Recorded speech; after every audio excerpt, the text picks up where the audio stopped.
नज़ीर concrete. यहाँ पर गडाफ में ये ज़रायती इलाका है, यहाँ पर इसने क्या तबाही मचाई हुई है। ये सारा जहरीला मवाद है जो यहाँ पर ये केमिकल यहाँ सब मिला रहे हैं। इन्होंने पूरे माहौल को बर्बाद कर दिया है।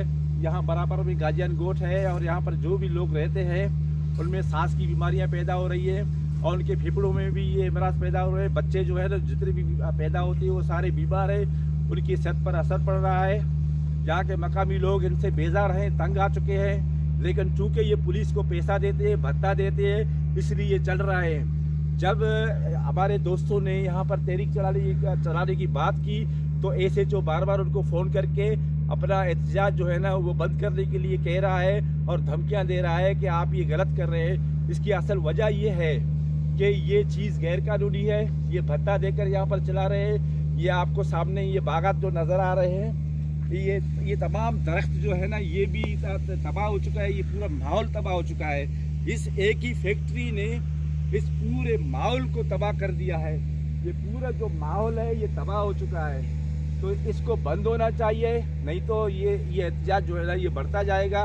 मैं समझता हूँ, जहाँ तक मेरा ख्याल है, कि ये फैक्ट्री यहाँ पर इसलिए खोला गया है कि ये सारा जो काम हो रहा है ये चोरी छुपे हो रहा है, ये कुछ छुपाने की कोशिश कर रहे हैं, जबकि यही चीज़ें ये लोग हम नदी से उठाकर लाते हैं।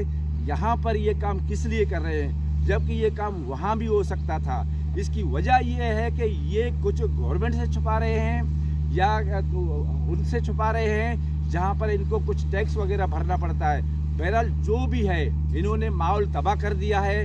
जो भी हमारी यहाँ गिरी है, वो हमारे दरख्त हैं, वो भी बर्बाद हो चुके हैं और लोगों की सेहत भी तबाह हो रही है। बच्चे जितने भी हैं वो सारे सांस की मर्ज मुब्तला हैं। मुझे उम्मीद है कि इस पर जो है ना हाई अथॉरिटीज़ एक्शन लेंगे और इसको बंद करा देंगे। शुक्रिया।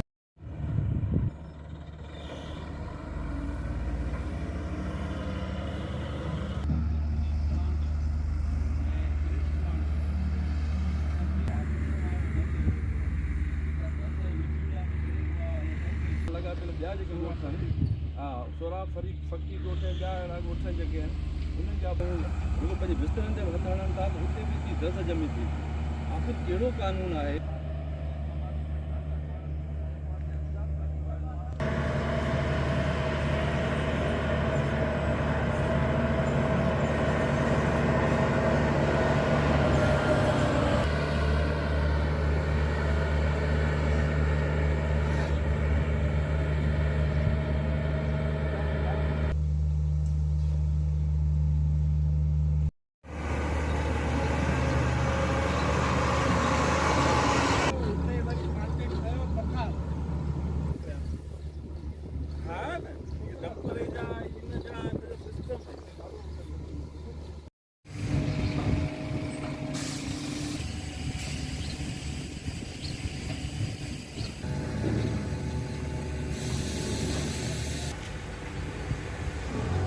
ॾिसो हिन जा राति जा जेकी आवाज़ जेको अचे थो, माण्हू सुम्ही नथो सघे। अञा आलूदगी पंहिंजी जॻह ते, पर हिन जे एहतिजाज में जेकी बि आया उन्हनि सभिनी जी महिरबानी। मां सभिनी खे वेलकम चवां थो। ख़ासि करके असांजो नौजवान शहीद फर्ज़न MP मोहम्मद यूसुफ खे शाबाश हुजे जेको असांजे इन सॾ ते हिते पहुची वियो। 4 MP त निंड में सुतल आहिनि, पर ही पोइ बि पुॼी वियो। इन लाइ तारियूं हणो। असांजी कोन ॿुधी, पर हिन नौजवान खे शाबाश आहे जेको असां हिन सॾ ते हिते पहुतो। महिरबानी अदा ज़फ़र हमीद। ऐं हाणे मां दावत हाणे मां पंहिंजे ख़्यालातनि जे इज़हार करण लाइ मुजाहिद जोकियो खे दरख़्वास्त थो करियां त मुजाहिद जोकियो अची पंहिंजे ख़्यालातनि जा इज़हार करें।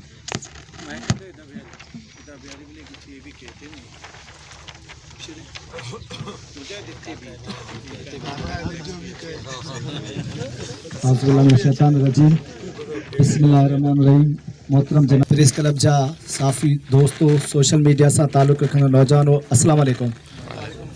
सब खां पहिरियां आउं ये समझा तो त असां सवेरे ते हिकिड़ी दोस्तनि ॻाल्हि पे कई त ही ज़फ़र जो मसलो ना आहे, ही हिन हिकिड़े ॻोठ जो मसलो ना आहे, हिन हिकिड़े एरिया जो मसलो ना आहे, पर ही असां सभिनी मलीर जे सभिनी माण्हुनि जो मसलो आहे।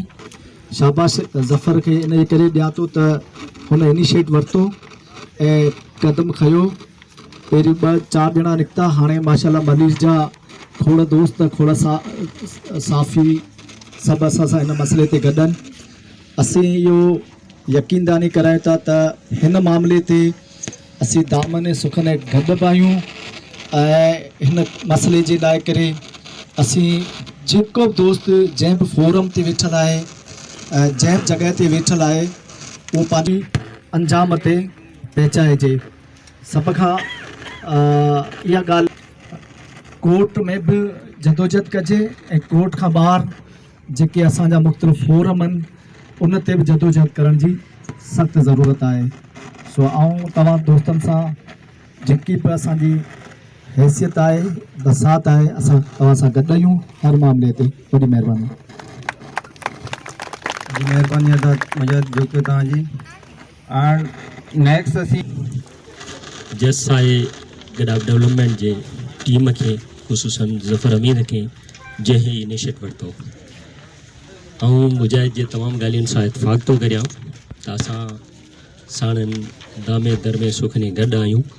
हिकिड़ी राय पंहिंजी ज़रूरु ॾींदुसि त हिन कम खे हलाइण जे लाइ कि हिकिड़े माण्हू जो कमु कोन्हे, अकेले माण्हू जो वस कोन्हे। मलीर लेवल ते जो बिगेर एक्शन कमेटी जे बिगेर माण्हुनि जे सिर्फ़ु हिते गॾु माण्हू करणु आसान आहे। इन अमल खे अॻिते खणी वञणु ॾाढो ॾुखियो अमल आहे। उन में उहे दोस्त खणजनि जंहिं वटि टाइम हुजे, वक़्तु ॾियनि बाक़ाइदे, पोइ कोर्ट में वञिणो हुजे, कंहिं DC वटि वञिणो हुजे या कंहिं मिनिस्टर MP सां मिलणो हुजे, CM सां मिलणो हुजे, त उहा एक्शन कमेटी इन ते अमल करे। आख़िर में उहो शाबिटाई जो शेर ज़रूरु चवंदुसि त ॿुॾनि ॿोड़ियुनि खे के हथ हथ विझनि, पसो लॼ लतीफ़ चए केॾी खे कथनि, तोड़े कंदी कनि न त साण वञनि सीर में। असांखे भिटाई जे बहत सां सहमत हुअणु घुरिजे। फुल वॉल्यूम से मतलब कि वहाँ पे म्यूजिक चलाई जाती है और यहाँ पे हमारी जो मकामी जो आबादी है वो पूरी रात बेचारा डिस्टर्ब है। एक अजीब किस्म की मतलब के कैफियत से दो चार एक चिड़चिड़ापन हो गए, डिप्रेशन के शिकार हो रहे हैं यहाँ के मकामी लोग। इस वजह से इसके ऊपर नोटिस लेना बहुत ज़रूरी है गवर्नमेंट से। तो अब हम नेक्स्ट मेहमान को दावत देना चाह रहे हैं, हमारे यहाँ के बड़े राइटर हैं। डेवलपमेंट सोशल वेलफेयर जे दोस्तनि खे शाबाशी हुजे, एतिरा माण्हू खे गॾु कया। साथ असां इंडिजिनस राइट लाइन से प्रोग्राम रखियो हिते 20-25 माण्हू असां हुआसीं ऐं उन वक़्तु जेकॾहिं असां सभु अचूं हा हिन नमूने सां गॾु थियूं हा, उन वक़्तु हुन ॻाल्हि ॿुधी वञे हा त सूरत कुझु मुख़्तलिफ़ हुजे हा। ऐं 2 सालनि खां असांजा दोस्त आहिनि कोर्ट में आहिनि। इहा शाबाश हिकिड़ो वकील असांजो भॼी वियो दोस्त असांजो, उनखां पुठियां शाबाश आहे अवामी वर्कर्स पार्टी को उन पंहिंजा वकील ॾिना। उनजा वकील 2 सालनि खां वठी हिन सॼे केस खे खणनि पिया। मुजाहिद चयो त कोर्ट में वञणु खपे। कोर्ट में ऑलरेडी असीं आहियूं ऐं कोर्ट में असां ऑलरेडी आहियूं, इन करे अपनी ज़रूरत पवंदी। छाकाणि त कोर्ट ॾिसंदी त अवामी प्रेशर घणो आहे, मसइलो मौजूदु आहे, उहो असांजे हिन फाइल में मौजूदु आहे। पर कोर्ट 2 सालनि खां मुसलसल पैसा आहिनि हिन वटि, डेट जे मथां डेट, तारीख़ जे मथां तारीख़ वठनि पिया। इन करे असां सम्झूं था त इहो अवामी प्रेशर सां असां हिनखे ऐं सियासी प्रेशर सां जेके असांजा सियासी दोस्त आहिनि, असैम्बली जा मेंबर आहिनि, उनखे अचो सूरनि वारियूं करियूं सूर पचार, किनी थोरा किनी घणा कान्हे का सूरन धार, बिना जेकी दातार से झोली पाए मुझलियो।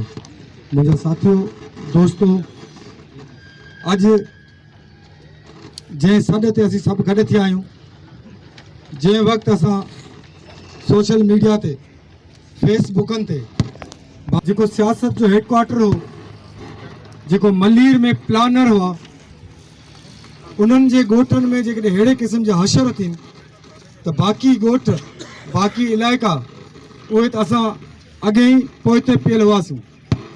सो बहरहाल जस थो ॾियां इलाइक़े में हर ॻोठ समाजी ऐं सियासी दोस्तनि सां हिकु उमेद भरियो क़दम खणण जे लाइ करे पाण हर जॻह ते पहुता, असां वटि आया, असांखे चयूं। उन खां पोयां काफ़ी सारो तबसरो थियो, छो त हिन जेके फोटू हलिया हुआ, असांजूं तस्वीरूं हलियूं हुयूं सोशल मीडिया ते, उन खां पोइ माण्हुनि मूंसां सवाल कया त इहा हक़ीक़त आहे त वाक़ई उते परेशानी आहे या इन जे पोयां के ॿिया राज़ आहिनि।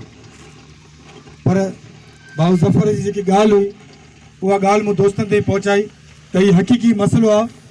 असांजा ॻोठाणा असांजा समाजी वर्कर, असांजा सियासी लीडर सभु बेवस थियनि पिया। इत्तफ़ाक़ इहो आहे त असां दांह कंहिंखे ॾियूं, असां एहतिजाज कंहिंजे ख़िलाफ़ु कयूं। हुकूमतूं बि असांजो, नुमाइंदा बि असांजा, रियासत जा धर धणी बि असां पाण अॼु मजबूर थिया आहियूं एहतिजाज करण जे लाइ। भाउ गुल हसन कलमती साहब ऐं ॿियनि दोस्तनि जेके एहतिजाज कया पे, मूंखे हिन जो उहो ॾींहुं यादि आहे अॼु खां महीनो ॿ अॻु में।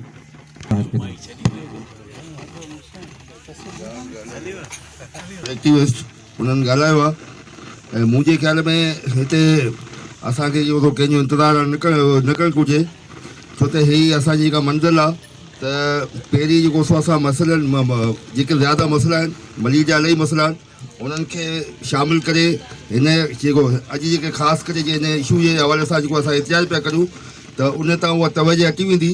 ज़्यादातर दोस्तनि सां गुज़ारिश आहे त अॼु जंहिं मक़सद लाइ करे असां हिते वेठा आहियूं उन ई मक़सदु ऐं उन जे हल लाइ हिते ॻाल्हायो वञे। उन हल जे हवाले मुंहिंजी तजवीज़ आहे त असां सुभाणे जो इंतज़ारु छो करूं।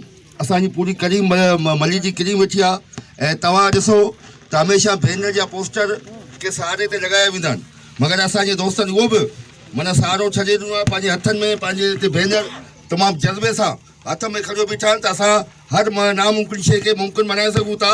त अॼु ई असां पंहिंजे सुभाणे इंतज़ारु न करूं। अॼु हिन गेट ते वेही सॼी मली जी क्रीम वेठी आहे, असां अॼु ई पंहिंजे धंधे जो ॾींदा। असांखे हिमत करणी आहे ऐं असांखे पंहिंजो जेको सो मसइला हल करणा आहिनि ऐं ॿियनि जो इंतज़ारु न कयूं। अॼु ई असां पंहिंजो आगाज़ कयूं ऐं अॼु गेट ते जेको सो धरनो लॻायूं। इंशाअल्लाह ताला असांखे मंज़िल जल्दी मिली वेंदी।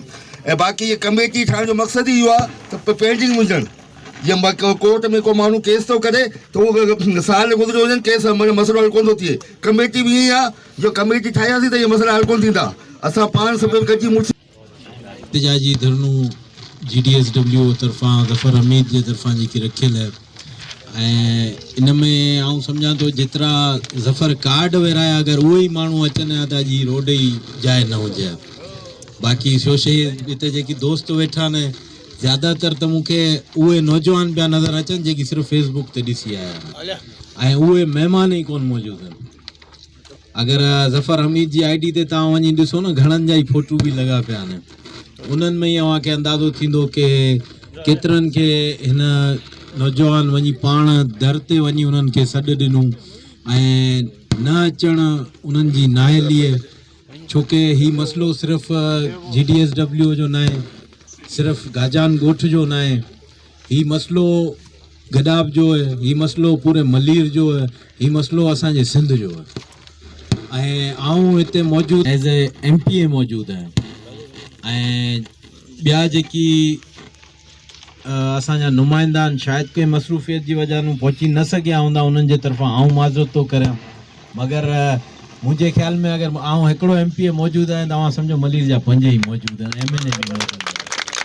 ऐं असांजी पाकिस्तान पीपल्स पार्टी जो मक़सदु ई हमेशह आबाद करण जो, साईं गुल कावड़ जे भले कावड़ जे, बाक़ी असांजो मक़सदु हमेशह आबाद करण जो। असांजो जेकी मंशूर है पार्टी जो रोटी कपड़ा और मकान जो। साईं हीअ ॻाल्हि आऊं जी थोरो डिफेंड कंदो पंहिंजे पार्टी के, छोकी असांजा लोकल माण्हू हिन में इन्वॉल्व आहे। जीअं त हाजी मंज़ूर पहिरीं रड़ियूं पियो करे कि हिते जेकी क्रैश प्लांट है वो असांजे लोकल माण्हू ॾिनो। अगरि हिते जीअं आबिद सां ॻाल्हायो फार्म हाउसिस जे हवाले सां त उहे बि असांजे लोकल माण्हुनि वीचारनि या त किराए ते ॾिना हुआ या त अॼु बि उन्हनि जूं चौकीदारियूं असांजा माण्हू ई कनि था ऐं रेंट ते उन्हनि खां धणियनि खां वठी अॻियां जेकी अगरि को ग़लति कमु थिए पियो या हलाइनि था फार्म्स त उहे असांजा लोकल माण्हू इन्वॉल्व आहिनि। ईअं ई ज़फ़र हमीद जो फार्म हाउस बि आहे, उहो अव्हां जे लाइ मिसाल आहे। मूं अॼु ताईं को ग़लति उते को पार्टी मूं कोन ॾिठी, न ई कंहिं इलाइक़े वारे जे तो की अव्हां हिते जिस्मानी फ़रोश करायो, असमत फ़रोशी हुजे, लाज़मी न आहे की उन मां ई हिते कमाई। इहा ॻाल्हि गुल हसन कई कि कुझु साल अॻिते हिननि कोर्ट में केस बि दाख़िल करायो ऐं एहतिजाज बि हिन खां पहिरीं हिते थी चुको आहे। मगर उहो एहतिजाज जीअं अॼु जो एहतिजाज आहे कि चंद ई माण्हू जेके मुख़लिस आहिनि मलीर सां उहे हिते वेठा आहिनि बाक़ी सभु उहो दावतनामो खणी हिकिड़े पासे रखी छॾिया हुआ। उहो इल्ज़ाम हणणु आसान आहे, माण्हू इंसान उहो ई आहे जेको पाण हिमत करे ऐं कदम खणे। असां में चीज़ूं जंहिंमें हथ पेर अखियूं ये सभु जानवरनि में बि आहे, फ़र्क़ु सिर्फ़ु सोच जो, ज़हन जो। अगरि इहो दिमाग़ अलाह साईं ॾिनो आहे त हिनखे महिरबानी करियो, इस्तेमालु करियो ऐं जाइज़ सोच रखो ऐं कानूनी तरीक़े ते अमल कंदे कीअं हिते जा मसइला मसाइल ख़तमु थींदा उन ते एहतिजाज जमहूरियत जो हुसन है। शहीद ज़ुल्फ़िकार अली भुट्टो साहब ॾिनो आहे हुसन उन खां। जैसे कि आप सबको पता है कि आज हम यहाँ जब मौजूद हैं तो हमारे सामने ये कंक्रीट फैक्ट्री है। इसकी आलूदगी से गडाफ की माहौलियात को बहुत ज़्यादा खतरात लाक हैं। इस सिलसिले में हम यहाँ पे मौजूद हैं। तो प्रोग्राम की बाकायदा इते जेकी भी आयल मेहमान ऐं दोस्त सभु अस्सलाम वालेकुम। सवाल थी पैदा थी वियो आहे। हक़ीक़त अवां ॾिसो ही हैरत हिन पंहिंजे सिस्टम खे थोरो नॉर्मल कयो आहे, न त हिन निंडियूं ई आराम करे छॾियूं आहिनि। क्रेश प्लान ॾिसो, हिन जा राति जा जेकी आवाज़ जेको अचे थो माण्हू सुम्ही नथो सघे। अञा आलूदगी पंहिंजी जॻह ते, पर हिन जे एहतिजाज में जेकी बि आया उन्हनि सभिनी जी महिरबानी। ऐं सभिनी खे वेलकम चवां थो। महिरबानी अदा ज़फ़र हमीद। सभिनी मलीर जे सभिनी माण्हुनि जो मसइलो आहे। हीउ हिकिड़ो क़ौम अगरि ज़फ़र हमीद जी आई डी ते तव्हां वञी ॾिसो न घणनि जा ई फोटू बि लॻा पिया। ऐं आऊं हिते मौजूदु आहियां पंहिंजी पाकिस्तान पीपल्स पार्टी जे तरफ़ां मौजूदु आहियां ऐं थो करियां, मगर मुंहिंजे ख़्याल में अगरि आऊं हिकिड़ो MPA मौजूदु आहियां तव्हां सम्झो मलीर जा 5 ई मौजूदु आहिनि, MNA बि मौजूदु आहे। ऐं असांजी पाकिस्तान साईं गुल कावड़ जे भले कावड़ जे, बाक़ी असांजो मक़सदु हमेशह आबाद करण जो, असांजो जेकी मंशूर है पार्टी जो रोटी कपड़ा और मकान जो।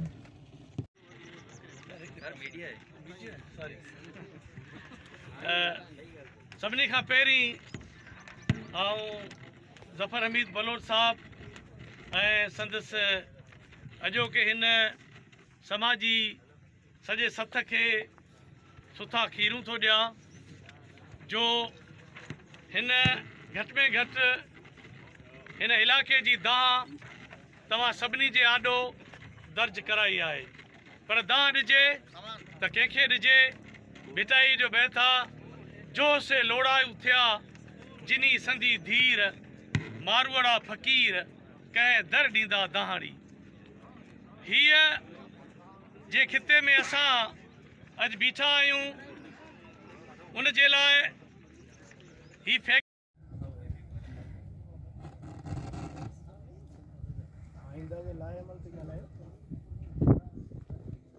आइंदे लाइ इहो ई त मिसाल तौर हिते जीअं मोटर में उन ते असीं खे एप्लीकेशन लिखूं उन ते त लाज़मी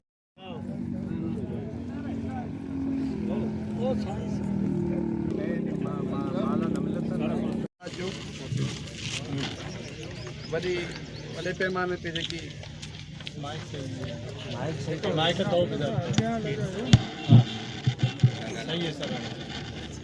जेकी सोशल मीडिया ते या ॿियनि दोस्तनि खे इन्विटेशन ॾिना विया, असांखे यकीनन घुरिजे त पंहिंजे इलाइक़े जे हिसाब सां हिन मैटर खे ऐं ॾिसूं जेकी पॉल्यूशन आहे इलाइक़े जे लाइ ॻाल्हि खे सम्झनि था त हिन मां वॾो नुक़सानदेह शइ आहे पंहिंजे लाइ इलाइक़े जे लाइ। असां अॼु तक पहिरियों एहतिजाज इंशाअल्लाह हाणे हिन लाइ मां तयारु करे वेंदो जेको बि थियो इंशाअल्लाह सभु गॾिजी दोस्त करे वेंदा